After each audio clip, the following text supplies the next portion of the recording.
Okay, so in this video, we're going to be taking a look at a different type of function as opposed to what we did a few weeks ago, which is an exponential function. So we did this problem a couple weeks ago in a homework assignment. I'm just extending it a little bit, and we're going to see how this relates to exponential functions.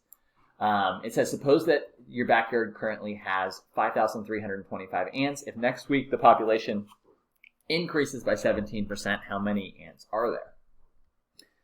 Well, a lot of people in the past have just said, okay, we're going to multiply 0.17 times the 5325 and then add it back to the total. But again, one of the things that we really worked on in this class is to develop some efficiency with how to work on this. And we could say, okay, we're going to take our 5325 and we're going to multiply it by 1.17 because that's essentially, it's increasing it 117%.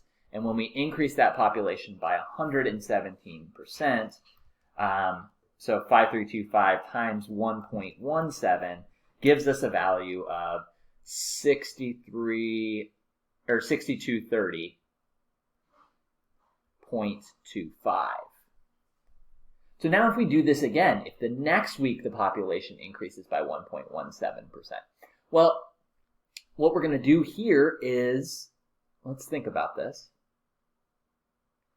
We're going to take this number now, right? And we're going to increase that by 117%. So we're going to multiply that value by 1.17. Now, I want to kind of think about this a little bit differently now as well. Instead of us doing the 6320, let's take what we had right here, because this gave us the same thing as the 6320. So we started with an initial population of 5325, then we multiplied by 1.17 to get our 6230.25, and then it's going to increase again by 17%. So if I multiply that by 1.17, I'm going to get to 7289.3925. Now if the next year, okay, let's see if we see a pattern here.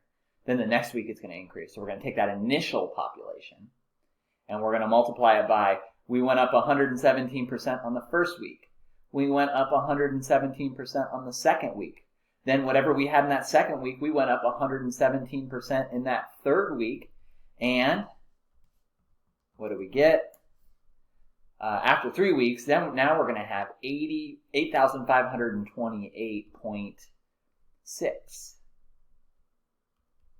So based on the work we did in the problems above, is there a pattern in terms of the number of weeks that we could use to find a general equation for the ants in the yard after W weeks? I'm going to give you a second to think about this. I want you to think about what we're doing here and what this idea of repeated multiplication is.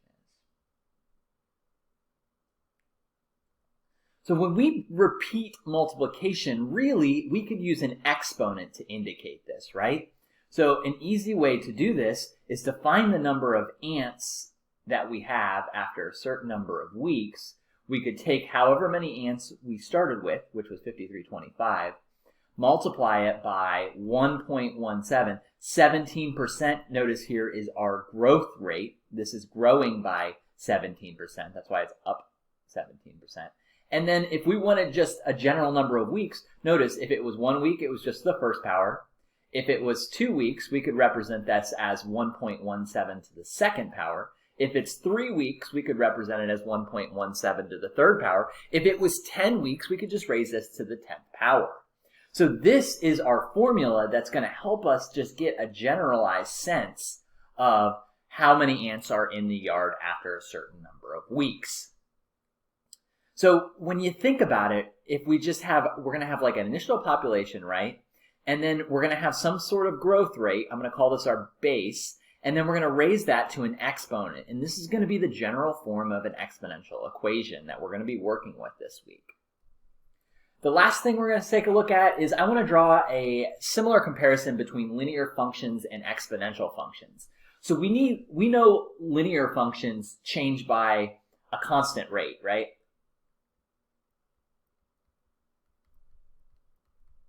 where exponential functions instead increase by a constant percentage here. So when we think about a linear equation, it's going to go up by, let's say 5 over 1 every time. So rise 5, run 1, rise 5, run 1. Whereas exponential equations end up growing by percentages. And when you think about growing by a percentage, these don't just increase at a certain rate. They're going to get way, way bigger and bigger and bigger as we go forward. So we're going to be taking a look at a couple different types of these. We might actually look at exponential growths and exponential decays. But the one thing we want to keep in mind is we are increasing not by a common number every time, but actually by a percentage of a total that's going to be we're going to be compounding as we go forward.